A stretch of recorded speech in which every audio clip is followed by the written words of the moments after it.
Shalom pemirsa, salam sejahtera bagi Anda sekalian.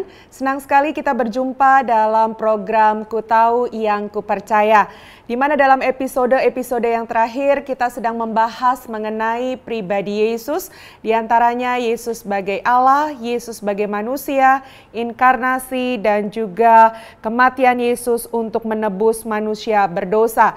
Dan pada episode kali ini kita juga masih membahas mengenai pribadi Yesus, dan tidak kalah pentingnya kita akan berbicara mengenai kebangkitannya. Dan saat ini seperti yang tadi sudah saya sampaikan bahwa ini merupakan episode yang spesial, yang istimewa, karena kami bersama-sama di ruangan ini dengan tim respon dari Pijar TV yang senantiasa bertugas untuk menjawab setiap pertanyaan, komentar, dan saran yang Anda sampaikan lewat SMS di nomor telepon yang selalu ada di layar kaca Anda. Dan pada segmen kali ini, kami akan menjawab pertanyaan yang Anda sampaikan. Dan tentunya ini akan menjadi berkat bagi kita semua, dan siapa tahu pertanyaan yang akan dibahas pada segmen ini adalah pertanyaan Anda. Untuk itu tetaplah setia bersama-sama dengan kami pada program ini, yaitu program acara Ku Tahu Yang Ku Percaya.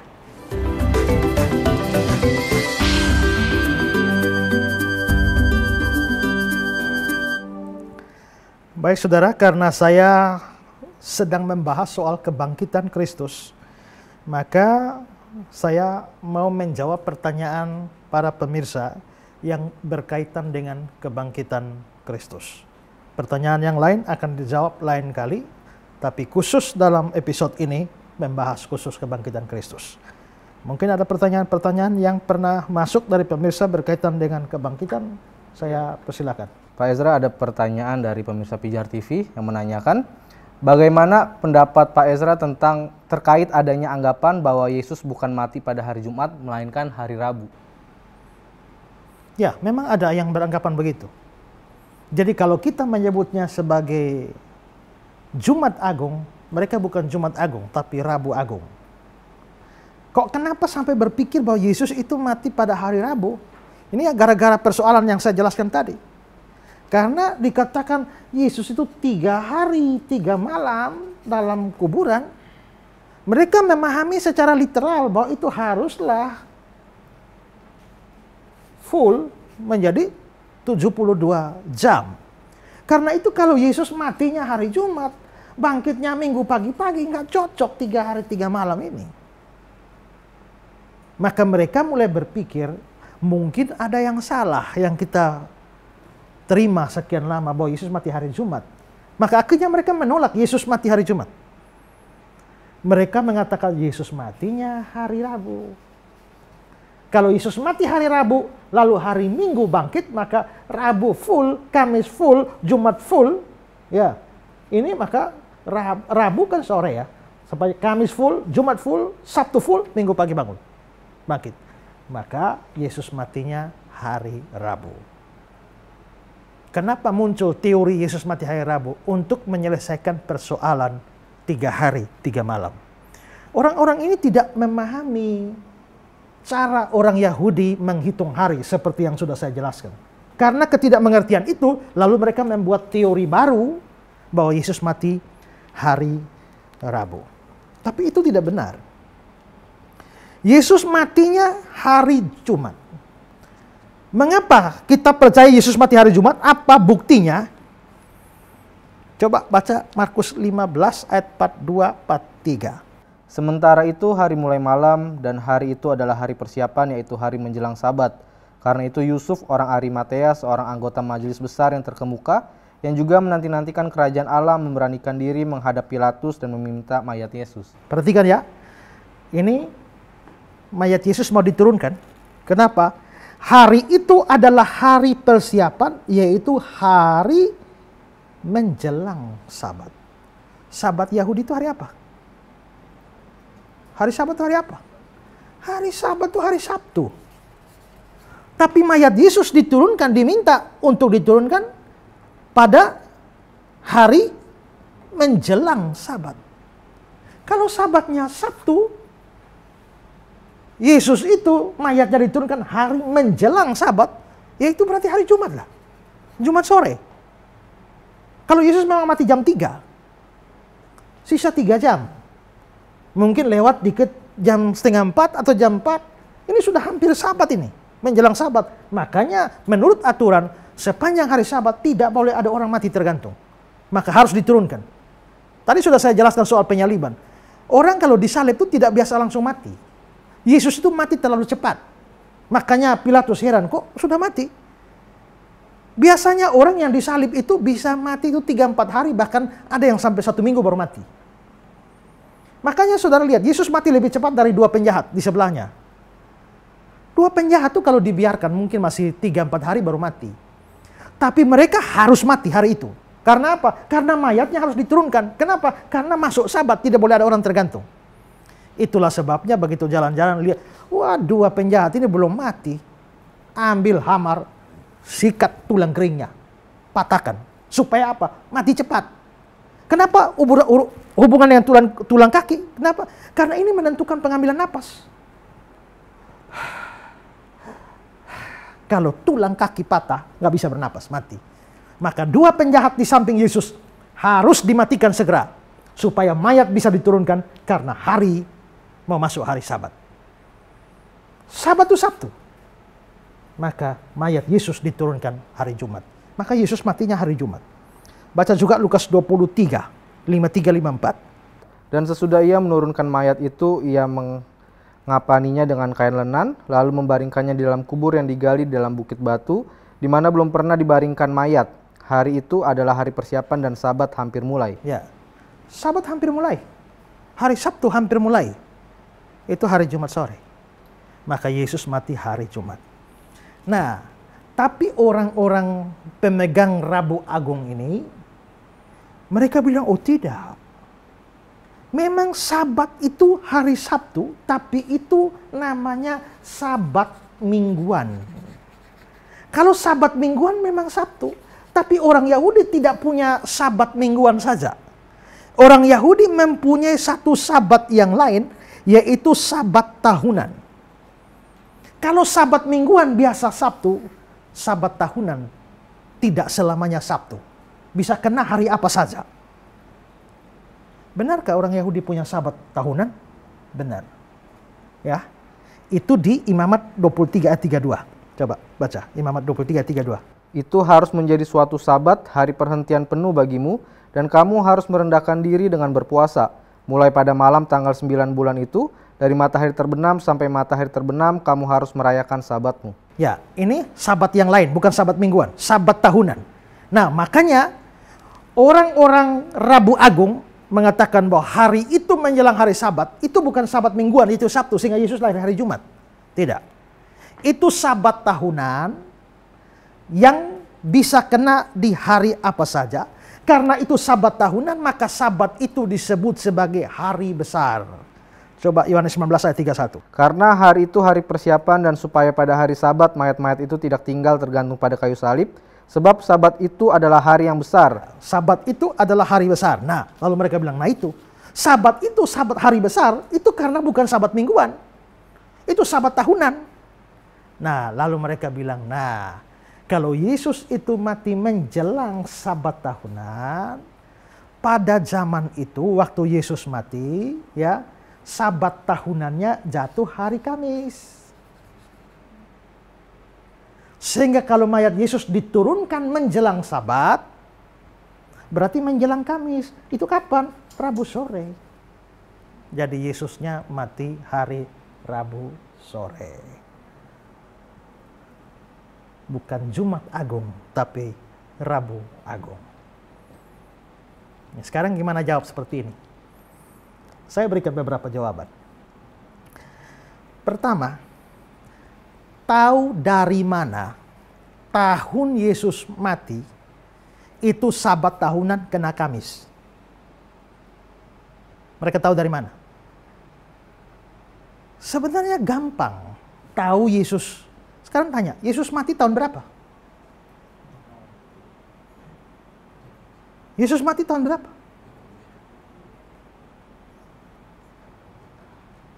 Yesus mati umur berapa? Umur 33. Karena dia keluar melayani umur 30. Melayani 3 tahun sedikit, 3 tahun setengah, lalu dieksekusi mati. Jadi Yesus itu matinya umur 33. Waktu Yesus umur 33 itu tahun berapa? Tergantung Yesus lahir tahun berapa. Itu masalah. Ya kan? Saya ini umur 41 tahun.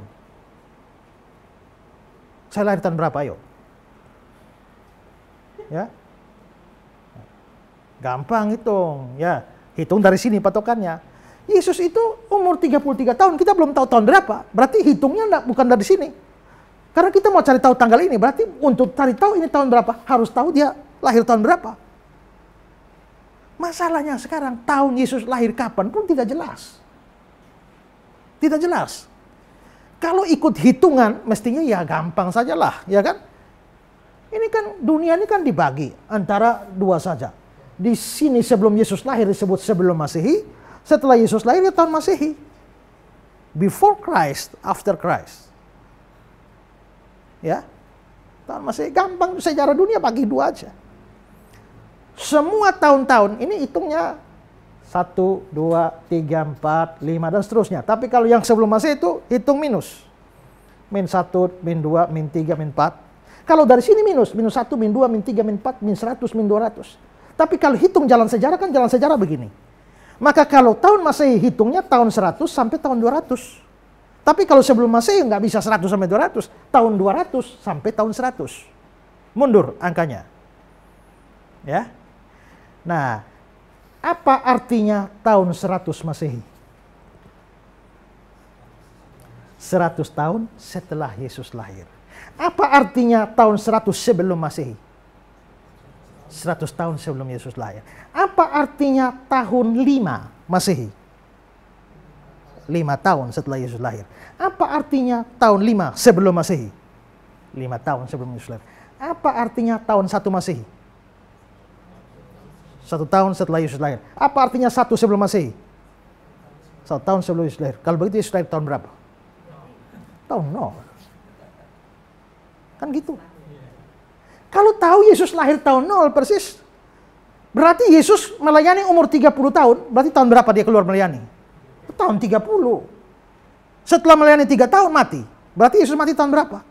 Tahun 33. Gampang hitung kalau tahu Yesus memang lahir tahun 0. Problemnya begini. Menurut catatan sejarah Romawi,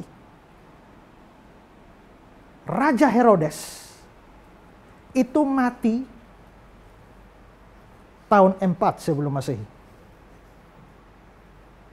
Herodes the Great, Herodes Ageng, mati tahun 4 sebelum Masehi. Menurut Alkitab, waktu Herodes mati baru Yesus lahir atau Yesus lahir baru Herodes mati? Waktu Yesus lahir, Herodes belum mati. Kalau Herodesnya mati di sini, kok Yesus lahir di sini? Gak bisa. Kalau Herodes mati di sini, Yesusnya lahir kapan?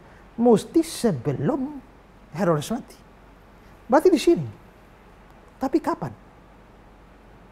Tahun berapa? Ini mungkin kira-kira ya. Waktu orang Majus datang bilang kami cari raja baru lahir. Mereka tidak kembali lagi. Herodes menyuruh membunuh anak-anak di bawah 2 tahun. Berdasarkan keterangan dari para Majus. Jadi mungkin Herodes, atau orang Majus datang ketemu Herodes cari Yesus. Itu bukan pas hari lahir. Kalau gembala-gembala ketemu Yesus pas hari lahir. Betul. Ya. Tapi orang Majus ketemu Yesus bukan pas hari lahir. Makanya orang Majus gembala ketemu Yesus di kandang. Tapi orang Majus ketemu Yesus bukan di kandang. Di mana? Di rumah. Makanya kalau bikin drama Natal jangan kasih ketemu orang Majus sama gembala. Ya kan? Itu salah itu ya. Orang Majus datang belakangan. Bisa jadi setelah Herodes dengar keterangan dari Majus, 2 tahun yang lalu kami telah melihat bintangnya. Maka Herodes analisa, oh berarti dia ini sudah lahir 2 tahun lalu. Maka dia ambil bunuh anak-anak di Bethlehem di bawah 2 tahun. Kalau itu 2 tahun yang lalu, maka itu terjadi 2 tahun yang lalu. Tahun sebelum Masehi. Tapi masalahnya apakah setelah itu Herodes langsung mati? Belum tentu. Mungkin kisah pembunuhannya di tahun 6. Maka Yesus itu harus lahir sebelum tahun 6. Oh mungkin tahun 8 sebelum Masehi. Maka para ahli hanya memperkirakan Yesus itu lahir antara tahun 8 sampai tahun 6 sebelum Masehi. Apa artinya 100 sebelum Masehi? 100 tahun sebelum Yesus lahir. Apa artinya 10 sebelum Masehi?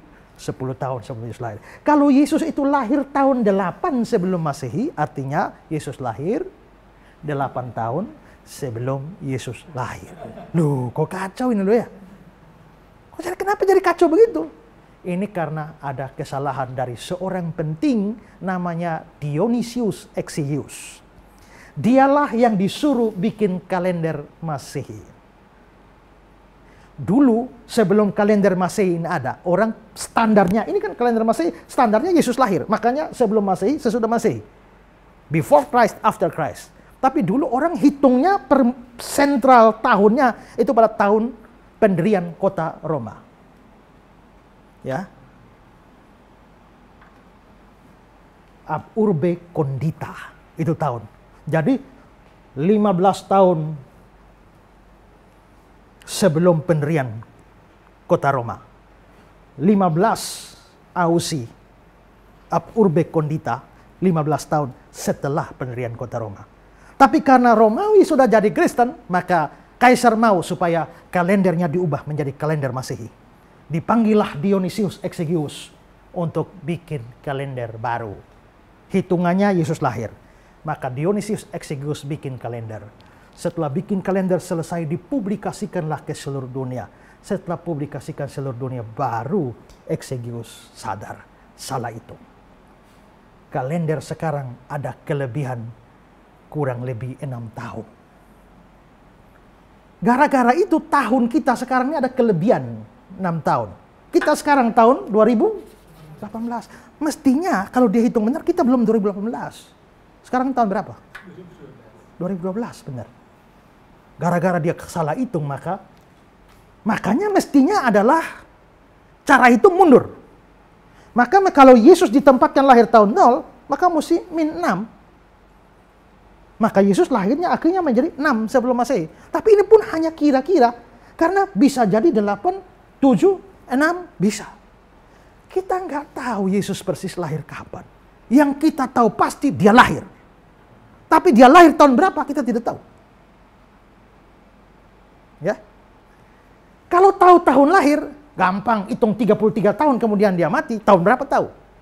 Tapi kalau tahun lahir tidak jelas, bagaimana bisa tahu tahun mati dengan jelas? Bagaimana tahun mati dengan jelas? Sehingga kamu bisa menentukan bahwa hari Sabat tahunan pada waktu Yesus mati hari Kamis. Tahu dari mana? Nah jelas juga. Ya. Jadi bagi saya mereka menentukan bahwa hari Paskah, hari Sabat tahunan waktu itu Yesus mati kena hari Kamis. Dan karenanya Yesus mati menjelang Sabat itu berarti hari Rabu. Itu menjadi sesuatu yang tidak bisa dibuktikan secara jelas. Itu jawaban saya pertama. Sekarang ya, mikir ya. Kalau ya, hari pertama itu hari apa? Hari pertama itu hari apa? Hari Senin atau hari Minggu? Minggu. Ya kan? Hari pertama Minggu. Senin, Selasa, Rabu, Kamis, Jumat, Sabtu. Ini hari kedua, 3, 4, 5, 6, 7. Maka hari ke-7, hari Sabat, itu Sabtu. Ini hari pertama, hari Minggu. Jadi ingat baik-baik ya, hari pertama itu Minggu. Kalau Yesus mati hari Rabu, sesuai orang-orang Rabu Agung ini, karena menurut mereka Sabatnya itu, Sabat tahunan itu kena Kamis. Maka Yesus mati menjelang Sabat tahunan, maka Yesus mati Rabu. Berarti setelah Sabat ini hari apa? Hari keberapa? satu hari setelah Sabat, hari apa? Menurut hitungan mereka, kan Sabat menurut mereka kan Kamis. Satu hari setelah Sabat, hari apa? Hari Jumat. Hari keberapa? 6. Berarti satu hari setelah Sabat mestinya jatuh hari ke-6. Itu hitungan mereka. Sekarang baca. Matius 28 ayat 1. Setelah hari Sabat lewat, Setelah hari Sabat lewat, menurut mereka Sabatnya Kamis. Berarti menurut mereka harusnya setelah hari Sabat lewat kena hari ke-6. Tapi menurut ayat ini bagaimana? Setelah hari Sabat lewat, menjelang menyingsingnya fajar pada hari pertama minggu itu, cukup. Setelah Sabat lewat, pada hari pertama minggu itu. Loh, kalau begitu hari pertamanya hari Minggu. Kalau Sabatnya lewat, maka Sabatnya mesti Sabtu bukan Kamis. Mengerti kah? Ya. Kalau mengerti ekspresinya. Ya. Kalau ikut teori mereka bahwa Sabatnya Kamis, karena Sabat tahunan, mestinya setelah Sabat harus hari Jumat, hari ke-6. Tapi ayat ini mengatakan setelah Sabat lewat, hari pertama minggu itu. Kalau begitu ini salah ini. Sabatnya pasti Sabtu. Sehingga setelah hari Sabat lewat, kan hari Sabtunya hari ke-7. Setelah Sabat lewat, kan mesti hari pertama lagi. Dan 1 minggu 7 hari.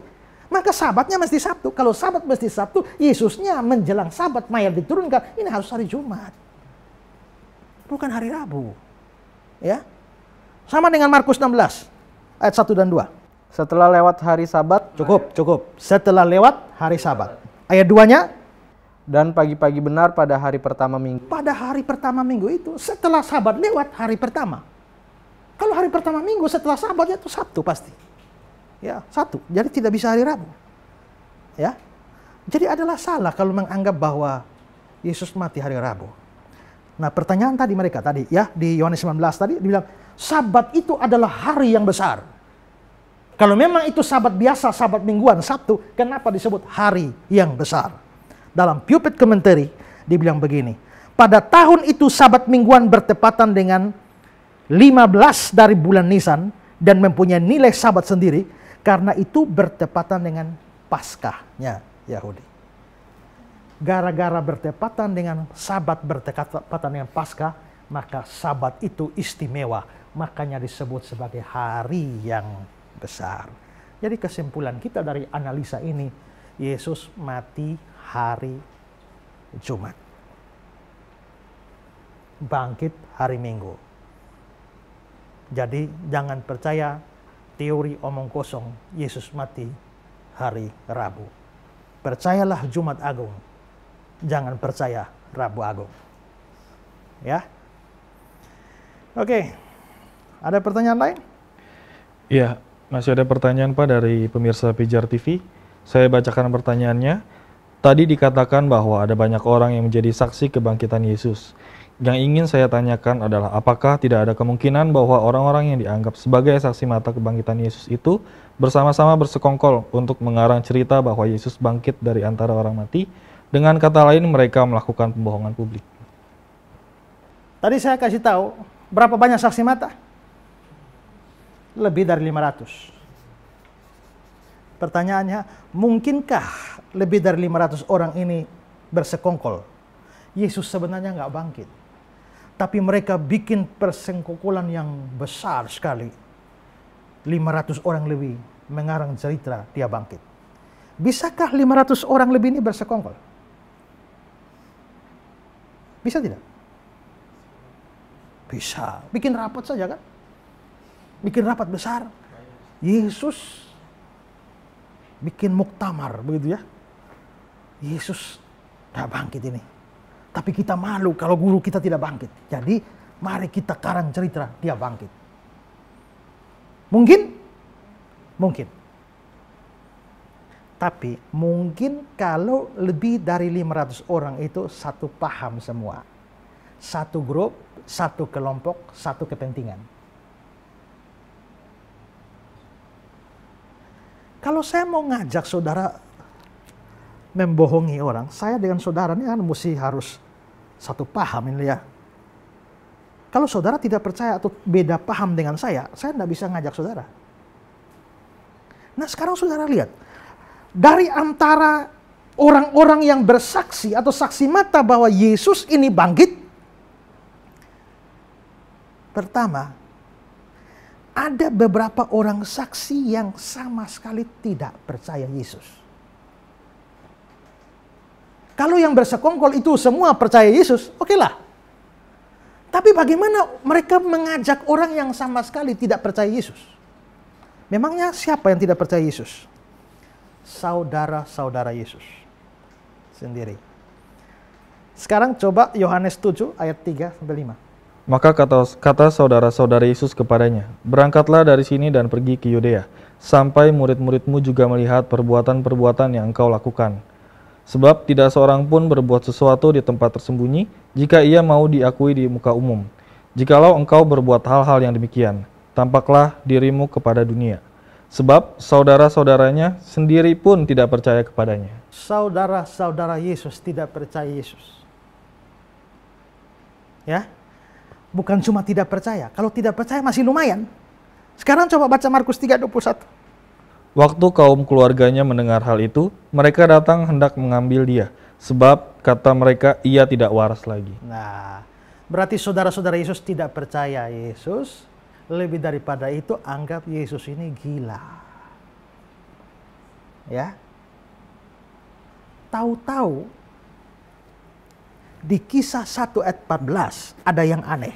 Coba, Kisah 1 ayat 14. Mereka semua bertekun dengan sehati dalam doa bersama-sama dengan beberapa perempuan serta Maria, ibu Yesus, dan dengan saudara-saudara Yesus. Kok saudara-saudara Yesus kok bisa ikut? Tadi tidak percaya Yesus, anggap Yesus gila. Sekarang kok bisa ikut persekutuan doa itu? Kesimpulan kita apa? Mereka sudah percaya Yesus. Kira-kira mereka tidak percaya Yesus, anggap Yesus gila, tahu-tahu bisa percaya Yesus karena apa? Karena kebangkitan. Sekarang, kalau orang tidak percaya Yesus dan anggap Yesus gila, dan Yesus mati, bisakah ngajak orang-orang model begini bersekongkol? Yuk, bikin cerita yuk bahwa Yesus bangkit. Itu namanya bunuh diri. Karena kalau kamu ngajak bersekongkol begitu, mereka menjadi tambah tidak percaya. Itu kan kita bilang kan. Dari dulu memang gak percaya, kita anggap dia gila. Sekarang murid-murid bikin aneh-aneh lagi. Dia lagi tidur di sana, dibilang dia bangkit. Mengajak orang-orang tidak percaya bersekongkol itu mustahil. Tapi kalau begitu, kenapa murid-murid bisa percaya? Saudara-saudara bisa percaya? Gak ada lain. Mereka betul-betul menyaksikan Yesus hidup. Ini Kisah 1 ayat 14 setelah Yesus naik ke surga. Berarti mereka turut menyaksikan. Dan nanti, siapa saudara-saudara Yesus di sini? Yusuf, Maria mengandung dari Roh Kudus tanpa hubungan dengan Yusuf. Tapi demi legalnya, maka Yusuf nikah dengan Maria, tapi tidak bersetubuh sampai Yesus lahir. Setelah Yesus lahir, Yusuf dan Maria ini suami istri biasa. Kawin, lalu akhirnya melahirkan adik-adik. Maka Yesus lalu punya adik. Anak Yusuf dan Maria setelah Yesus lahir. Adik-adiknya itu siapa? Itu yang dicatat dalam Matius pasal 13. Bukankah ia ini anak tukang kayu? Bukankah bapaknya dia anak tukang kayu? Bukankah ibunya yang bernama Maria dan saudara-saudaranya ada bersama-sama dengan kita? Yaitu Yakobus, Yoses, Yudas. Ya, itu ada di Matius pasal 13. Nah saudara, saudara-saudara ini tidak percaya. Tapi setelah Yesus naik ke surga, saudara-saudaranya percaya. Yakobus menjadi percaya, lalu menjadi penulis surat Yakobus di Alkitab. Jangan berpikir bahwa surat Yakobus di Alkitab ditulis oleh Yakobus sang rasul. No. Karena Yakobus, saudara Yohanes sang rasul, sudah mati di Kisah 12. Yudas, penulis surat Yudas di Alkitab, kita jangan pikir itu Yudas Iskariot. Yudas Iskariot sudah bunuh diri. Terus Yudas yang mana? Yudas saudara Yesus. Berarti Yesus punya dua adik yang menjadi penulis kitab suci. Yakobus dan Yudas. Mereka bukan cuma percaya Yesus, tapi bahkan menjadi saksi tentang dia. Awalnya tidak percaya. Orang tidak percaya anggap Yesus gila, tahu-tahu jadi percaya. Itu pasti sesuatu yang luar biasa dulu. Dan sesuatu yang luar biasa tidak bisa tidak. Kebangkitan fakta. Nggak mungkin ngajak orang kayak begini untuk bersekongkol. Kedua, dari yang bersaksi Yesus bangkit ini ada satu yang sangat skeptik. Siapa? Thomas. Ya, coba lihat kata-kata Thomas.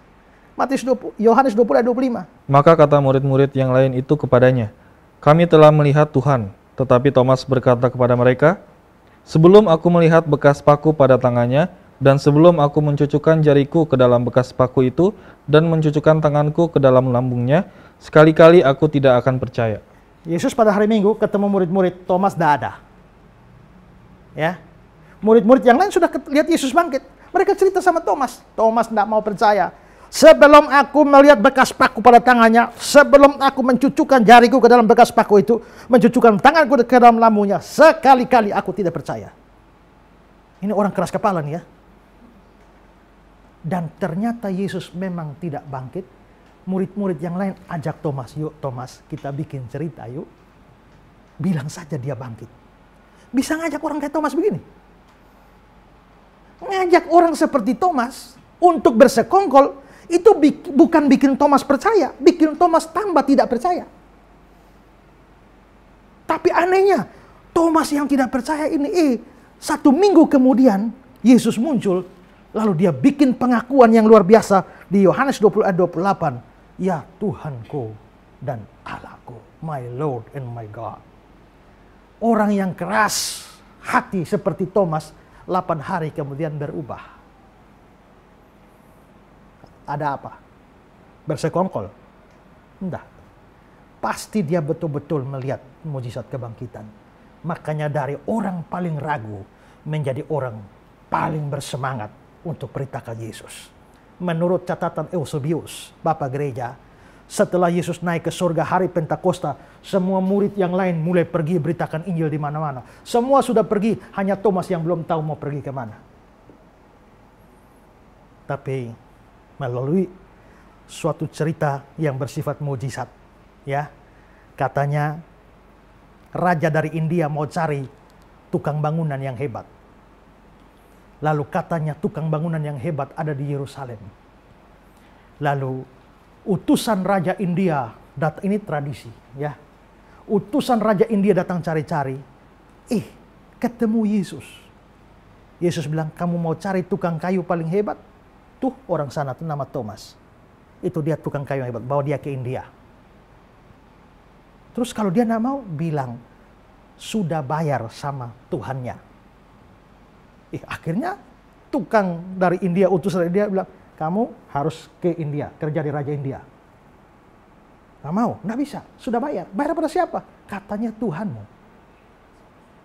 Thomas, kalau begitu saya diutus ke India. Lalu Thomas pergi ke India.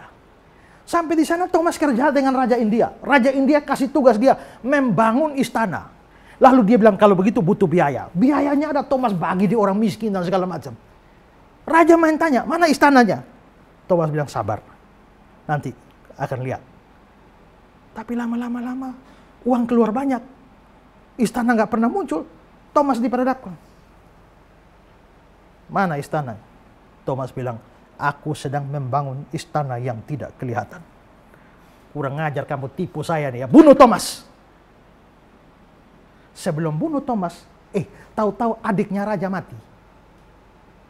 Begitu adiknya raja mati, berapa hari kemudian ada mujizat, adiknya raja bangkit. Begitu adiknya raja bangkit, dia menghadap raja. Raja, betul aku lihat ada istana megah yang dibangun Thomas. Raja jadi kaget. Akhirnya itu membuat Thomas menginjili Raja India ini. Lalu akhirnya Raja India menjadi percaya, mengizinkan Thomas untuk mengabarkan Injil di India. Maka Thomas akhirnya memberitakan Injil di India. Dan sampai hari ini di India ada 7 gereja yang menjadi warisan Thomas. Salah satu gereja ada di puncak gunung. Dan di puncak gunung itu dibangun replika dari mayat Thomas. Thomas dalam suatu perseteruan dengan orang-orang kafir. pada saat dia sedang berdoa, tiba-tiba tombak menancap di belakangnya dan dia mati sebagai martir. Di replika dari mayat Thomas ditaruh di gereja di puncak gunung ini, dan di peti matinya tertulis, My Lord and my God. Yohanes 20 ayat 28. Saya tidak mengatakan cerita itu pasti benar. Saya juga tidak tahu benar apa tidak. Ini tradisi. Namanya tradisi, bisa benar atau salah. Tapi yang pasti Thomas memang melayani di India. Dan banyak orang India percaya Yesus gara-gara Thomas. Orang ragu-ragu ini bisa jadi penginjil yang hebat. Kenapa? Pasti sesuatu yang luar biasa. Dan itu kebangkitan. Gak mungkin orang model Thomas diajak bikin persenggolan. Gak bisa. Ada satu lebih ajaib lagi. Ada satu orang yang paling banyak cerita Yesus bangkit. Siapa? Dia paling benci Yesus. Kisah 9 ayat 1 dan 2. Sementara itu berkobar-kobar hati Saulus untuk mengancam dan membunuh murid-murid Tuhan. Ia menghadap imam besar dan meminta surat kuasa daripadanya untuk dibawa kepada majelis-majelis Yahudi di Damsyik, supaya jika ia menemukan laki-laki atau perempuan yang mengikuti jalan Tuhan, ia menangkap mereka dan membawa mereka ke Yerusalem. Benci sekali ya sama pengikut Tuhan ya. Galatia 1 ayat 13. Aku yang tadinya seorang penghujat dan seorang penganiaya dan seorang ganas. Cukup. Dia penghujat, dia penganiaya, dia ganas. Dia benci Yesus betul. Tapi dia sendirilah yang mengatakan dalam 1 Korintus 15. Sebab yang sangat penting kuberitakan padamu, Yesus telah mati sesuai kitab suci, bangkit pada hari yang ketiga sesuai kitab suci. Wah. Kalau Paulus sangat benci Yesus, bisakah ngajak orang kayak begini sekongkol? Lu ngajak lu mati, lu nggak ngajak saja dia sudah bunuh mati banyak orang kok. Ya, mustahil ngajak orang begini. Tapi kalau orang yang benci Yesus ini tahu-tahu berubah, lalu beritakan tentang kebangkitan Kristus di mana-mana, dia pasti saksi mata. Ya, maka dari contoh-contoh yang saya berikan ini, identitas saksi mata ini tidak memungkinkan terjadinya teori untuk bersekongkol, menciptakan cerita Yesus bangkit. Sama sekali tidak benar. Karena itu maka boleh dipastikan 500 orang itu tidak pernah bersekongkol. Betul-betul mereka saksi mata dari kebangkitan Kristus. Ya.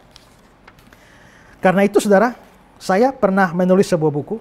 Dalam buku saya itu, saya mau kutip dari buku saya. Saya menulis dalam buku itu, tidak dibutuhkan sebuah kejeniusan untuk percaya Yesus sudah bangkit. Tapi dibutuhkan sebuah kelambanan yang luar biasa untuk tidak percaya pada kebangkitannya. Nggak perlu orang jenius untuk percaya Yesus bangkit.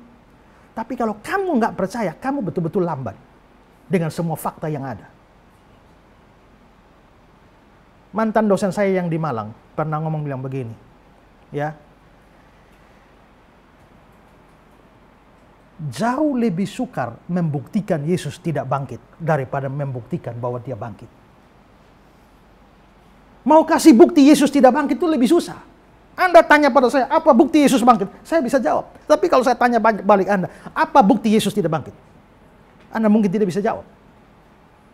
Jauh lebih sukar. Ya. Karena itu Yesus betul-betul bangkit. Jangan pernah ragukan. Sepanjang sejarah hanya ada satu orang seperti ini. Ya.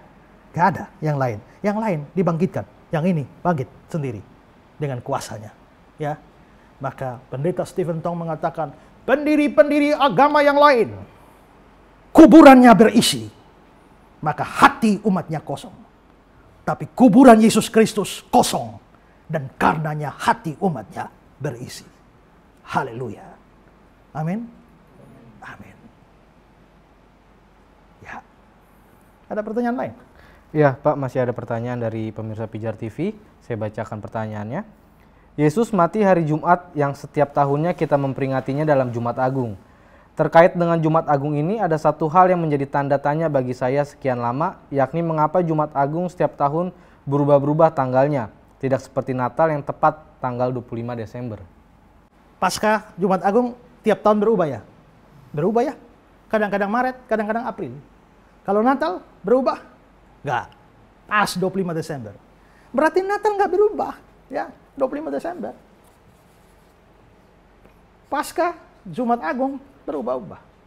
Kenapa kok begitu? Karena Natal itu yang penting tanggal, bukan hari. Ngerti? Mau kena Senin, Selasa, Rabu, Kamis kita nggak pusing. Pokoknya yang penting 25 Desember. Yang penting tanggal, bukan hari. Tapi kalau Yesus mati dan bangkit, nggak penting tanggal. Yang penting hari. Karena matinya Jumat, bangkitnya Minggu. Kamu nggak bisa rubah-rubah harinya. Ya kan? Jadi yang penting hari, tidak peduli tanggal. Yang ini yang penting tanggal, tidak peduli hari. Nah, saudara, Yesus itu mati, kita tidak tahu tahun berapa seperti saya bilang. Tapi tanggal bulannya kita bisa tahu. Ya, karena seperti tadi saya katakan itu bersamaan, hari yang besar bersamaan dengan Passover, hari Paskah. Dan itu terjadi pada tanggal 14 bulan Nisan. Bulan Nisan ini berdasarkan kalender Babylon. Ya, kalau kalender Ibrani itu namanya bulan Abib, ya. Tapi kalau pakai kalender Babylon, Yesus mati tanggal 14 bulan Nisan. Nggak tahu tahun berapa, tapi kalau Yesus mati hari Jumat, 14 Nisan pada tahun Yesus mati, itu hari Jumat.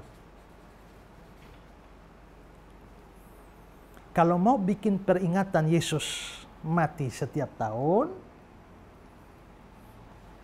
ini 14 Nisan sekarang Jumat. 14 Nisan tahun depan Jumat.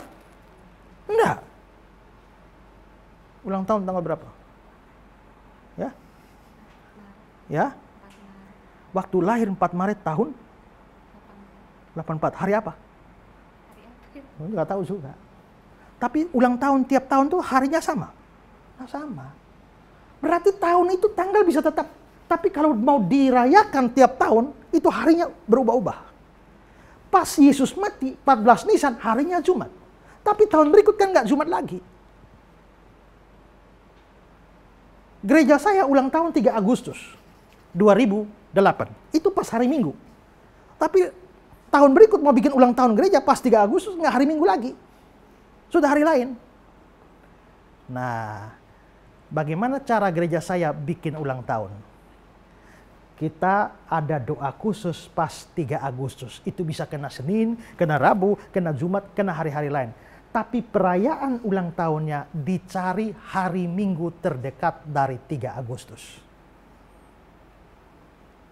Gitu. Jadi kalau ternyata 3 Agustusnya hari Jumat, maka kita menetapkan hari perayaan ulang tahun gereja pas hari Minggu tanggal 5 Agustus.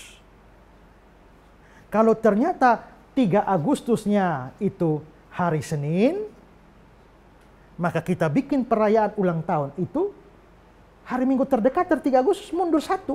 Oh, berarti 2 Agustus dirayakan. Nah, Yesus itu mati tanggal 14 bulan Nisan. Bulan Nisan ini kalau dihentar ke kalender Masehi kita, itu antara akhir Maret sampai awal April. Maka Yesus kita tinggal lihat kalender ini saja, 14 Nisan. Tiap tahun kena hari apa? Tiap tahun kena hari apa, tinggal cari hari Jumat terdekat dari 14 Nisan. Itu ditentukan sebagai hari Jumat Agung. Plus 3 hari, hari Minggu, hari Paskah. Itulah sebabnya maka tiap tahun, kalau hari Minggu terdekat sebelum 14 Nisan, maka Jumat Agung Paskah kena di akhir Maret.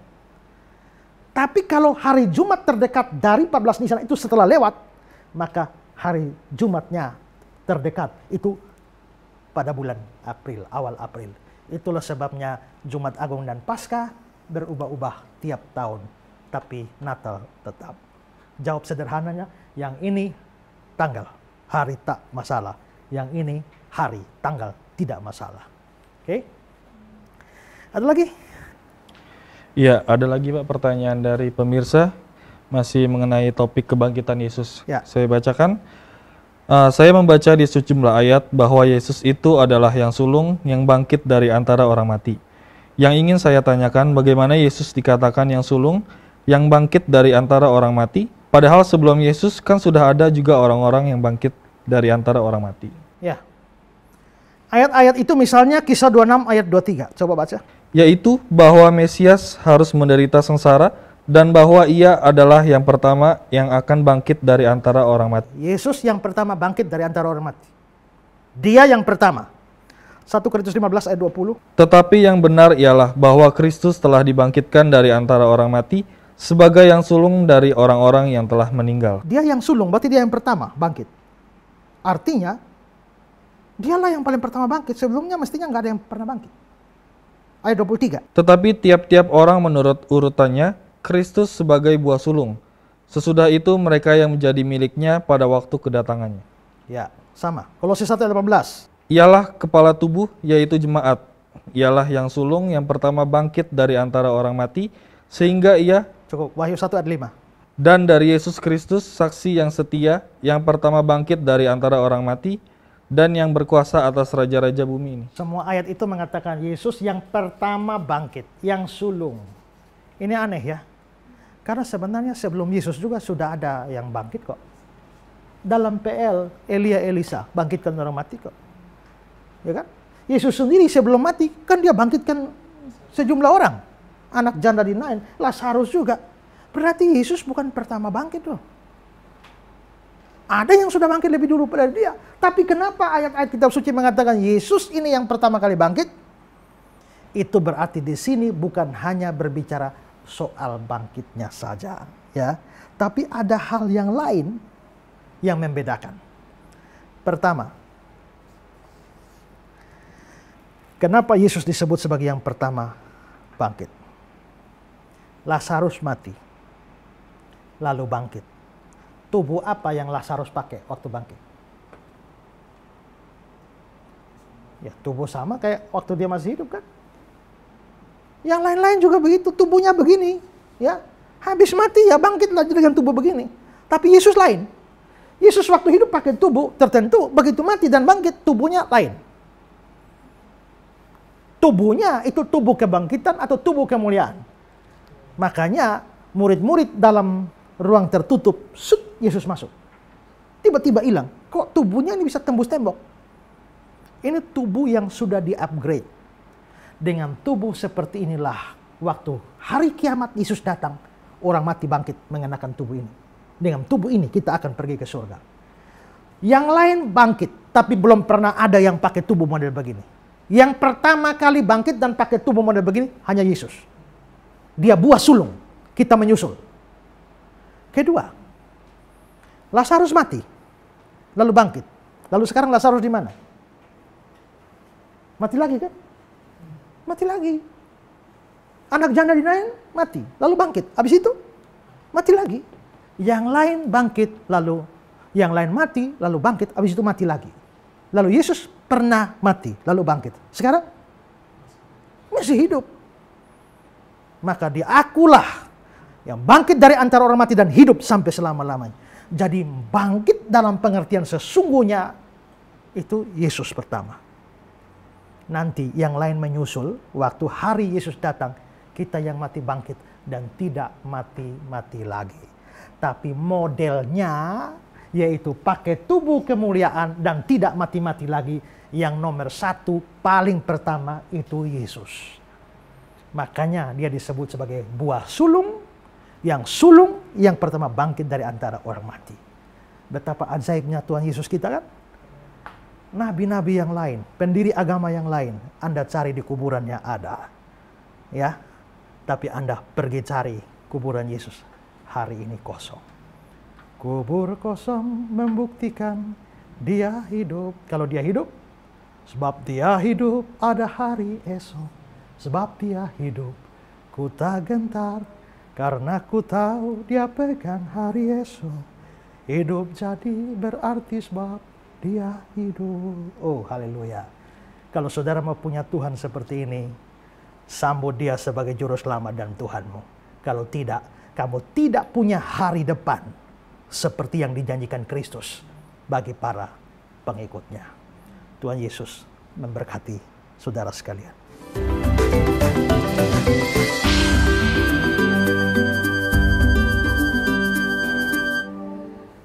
Pemirsa yang diberkati Tuhan, sudah dinyatakan oleh pembelajaran hari ini bahwa kebangkitan Yesus itu adalah sesuatu yang sangat luar biasa. Tadi hambanya sudah menceritakan, ada banyak orang yang mati sebelum Yesus, bahkan bangkit sebelum Yesus. Tetapi kalau kita lihat kebangkitannya tidak sama seperti kebangkitan Yesus. Kebangkitan Yesus membawa kuasa, kebangkitan Yesus memberikan perubahan, kebangkitan Yesus menyatakan pemulihan. Siapa lagi pribadi yang seperti dia? Untuk itu pastikan hari ini, dimanapun Anda berada, Anda menjadi pribadi yang memiliki Yesus di dalam kehidupan Anda. Sampai di sini dulu episode kita. Sampai jumpa lagi pada episode-episode yang akan datang. Tetaplah setia bersama-sama dengan kami dalam program acara Ku Tahu Yang Ku Percaya.